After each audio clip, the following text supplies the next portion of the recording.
Jadi mereka selalu, setiap generasi itu selalu bisa melahirkan pemain-pemain gelandang bertahan yang sifatnya adalah seorang destroyer.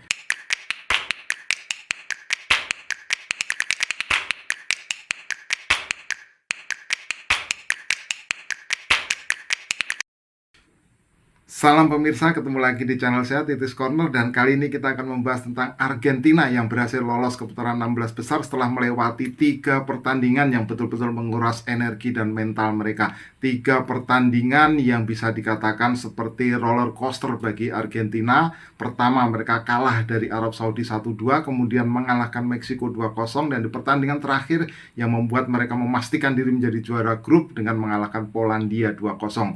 Argentina di putaran berikutnya akan bertemu dengan Australia, dan kalau bisa mengatasi Australia di perempat final akan menghadapi pemenang antara Belanda melawan Amerika Serikat.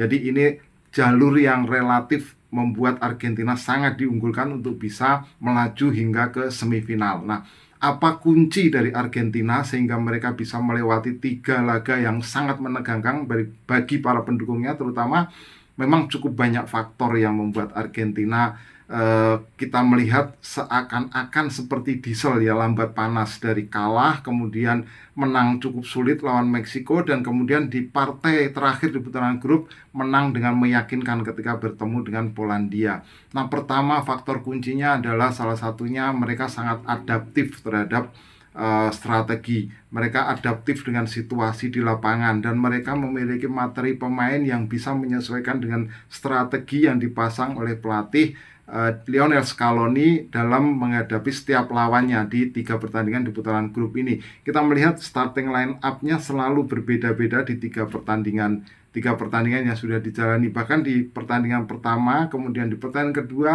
Scaloni harus mengubah komposisi starting line up-nya sehingga ke 5 pemain.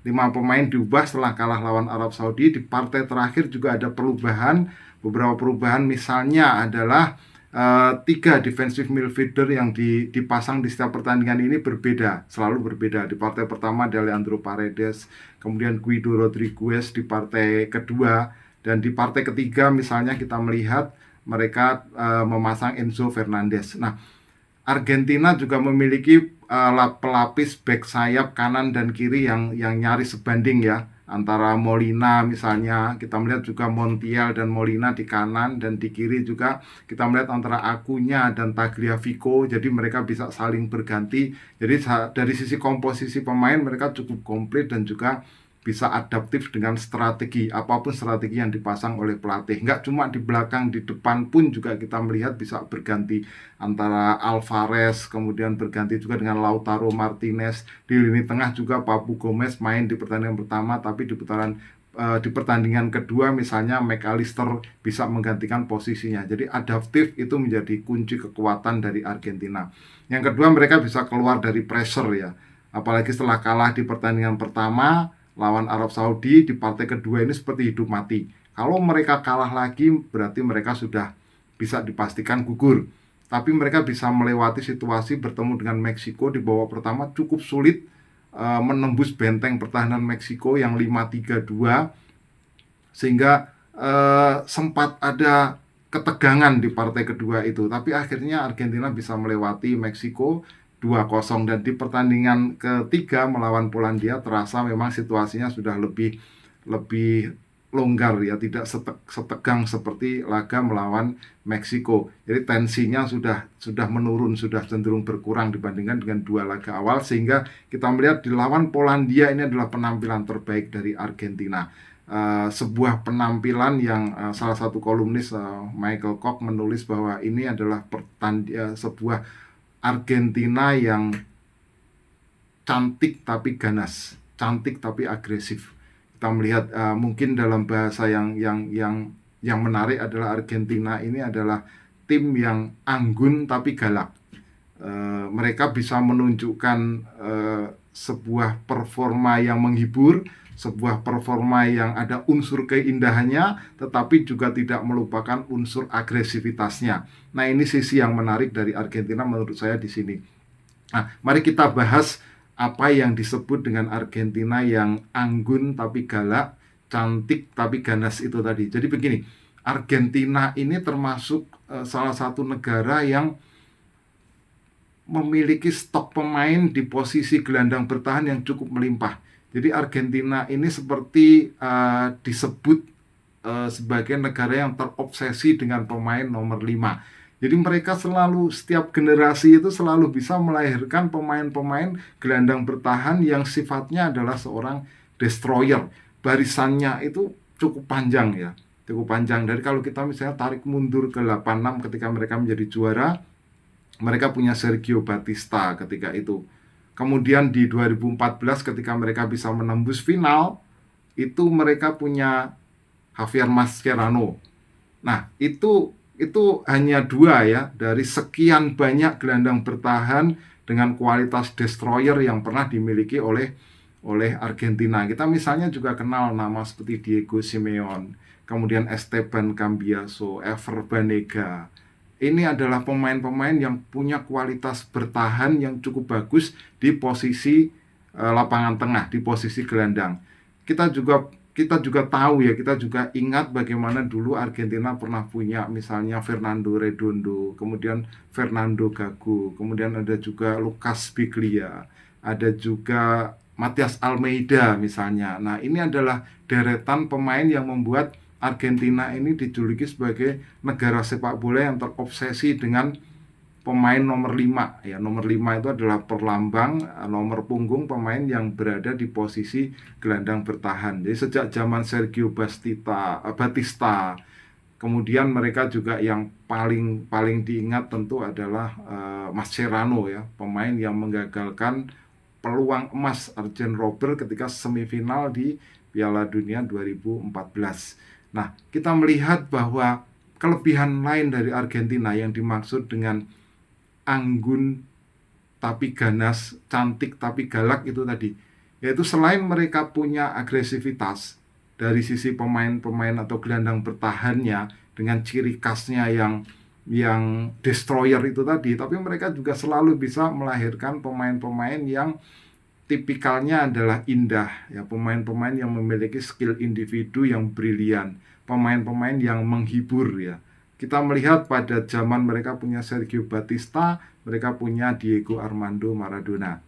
Mereka nggak pernah kehabisan pemain dengan tipikal penyalur bola, pemain dengan tipikal artis, pemain dengan tipikal sebagai penghibur di lapangan. Misalnya kalau sekarang ya ada Lionel Messi, kemudian ada Riquelme, ada Pablo Aimar, ada Ariel Ortega misalnya. Itu adalah barisan nama-nama yang bisa memberikan penggambaran bahwa Argentina ini selain dia ganas, galak, tapi dia juga anggun dan juga cantik. Itulah kelebihan dari Argentina. Jadi dia tidak bisa melupakan sisi agresifnya, tapi juga tidak bisa selalu bisa menyuguhkan sisi keindahannya. Dan itu tergambar betul ketika pertandingan melawan Polandia dini hari tadi. Agresivitas mereka ditunjukkan betul-betul oleh gelandang bertahannya ya, Enzo Fernandez ya. Bagaimana pada satu momen misalnya Enzo Fernandez ini kehilangan bola, tapi kemudian dia berusaha untuk bisa mengambil bola itu kembali. Nah, di 2022 ini mereka sampai punya 3 gelandang bertahan yang ya kualitas selalu dipasang dalam setiap pertandingan ya. Paredes, kemudian Guido Rodriguez dan juga Enzo Fernandez itu tadi.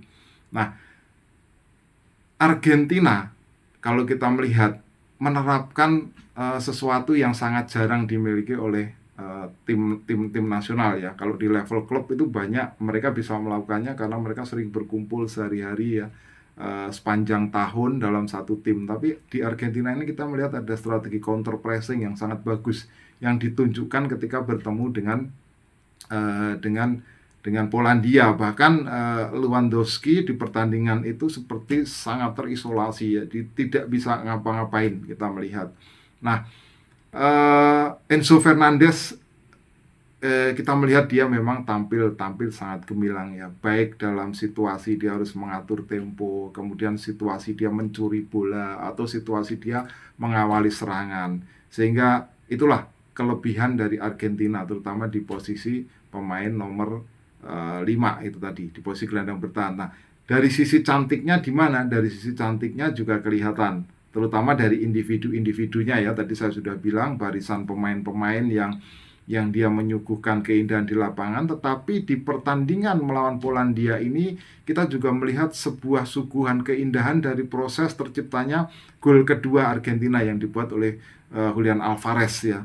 Gol yang melewati atau didahului dengan 28 sentuhan. Jadi saya baru baca dari Clarin, sebuah harian di Argentina. Jadi ada suatu ulasan yang khusus membahas tentang gol kedua Argentina ke gawang Polandia yang melewati 28 sentuhan pemain yang melibatkan 10 pemain outfield. Jadi inilah menunjukkan ciri Argentina yang cantik, yang anggun itu tadi. Bayangkan, ini termasuk gol yang betul-betul dirancang dengan indah dan dirancang dengan cantik. Bahkan dia melewati rekor salah satu gol atau tim gol terbaik yang pernah ada di Piala Dunia. Kalau Anda ingat di 2006 ketika itu Argentina melawan Serbia dan Montenegro, itu juga tercipta gol yang hampir mirip ya ketika itu ya, dibuat oleh Cambiaso ketika itu. Nah, kalau kita melihat bahwa prosesnya pada tahun 2006 itu dia melewati 25 sentuhan. Di tahun ini ada sekitar 28 sentuhan. Lebih banyak 3 sentuhan dan dibandingkan dengan apa yang terjadi pada tahun 2006. Ketika itu mereka masih punya Crespo, masih punya atau dilatih oleh Jose Pekerman ketika itu ya di Jerman. Nah, kita melihat perpaduan antara agresivitas, ganas, destroyer itu tadi ketika bertemu dengan keindahan, keanggunan, dan kecantikan. Ini yang bisa membuat Argentina sebagai tim yang layak diwaspadai di Piala Dunia 2022 kali ini. Demikian ulasan kita tentang Argentina. Sampai ketemu di pembahasan berikutnya. Salam.